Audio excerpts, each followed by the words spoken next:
7 taong bangungot ang dinanas ng isang bata sa Lapu-Lapu City, Cebu. Paulit-ulit siyang ginahasa ng kinakasama ng kanyang lola. Pati ang ate ng biktima hinalay rin daw. Nasa frontline ng balitang yan si John Aroa. Sa kulungan ang bagsak ng 48 anyos na lalaking ito matapos mabistong minomolestya niya ang 2 apo ng kanyang kinakasama sa Lapu-Lapu City, Cebu. Kwento ng ina ng mga biktima, lumapit sa kanya ang 2 anak na tila problemado hanggang sa di nila napigilang umiyak at magsumbong. Umiyak na yung bata ko tapos kuan ako sir, hindi na ako palagi sarili ko. Tapos umiyak yung ate niya tapos tinanong ko, bakit umiyak ka? Sabi niya rin ako rin pa. Minsan pa sir yung matanda kong yung kapatid niya yung katanda. Nagsimula raw ang pagmomolestya ng suspect noong 8 taong gulang pa lang ang kanilang bunsong anak.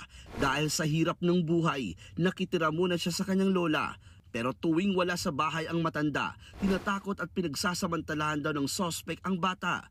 Dahil sa takot, nakiusap daw ang bata sa kanyang ate na samahan siya sa bahay ng kanyang lola. Pero kahit ang 15 anyos pa lang noong kapatid, ilang beses ding hinala ng suspect. Tumagal ng ilang taon ang panggagahasa ng suspect hanggang sa tumuntong ng 15 at 17 anyos ang mag-ate.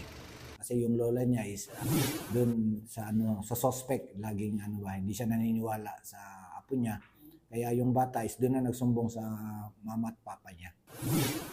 Agad namang naaresto ang suspect sa bahay mismo ng lola ng mga biktima. Nakuhanan pa siya ng illegal na droga.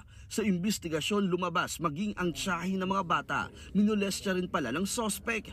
Tumangging magbigay ng pahayag ang suspect. Isinailalim naman sa psychological counseling ng DSWD ang 2 minor de edad.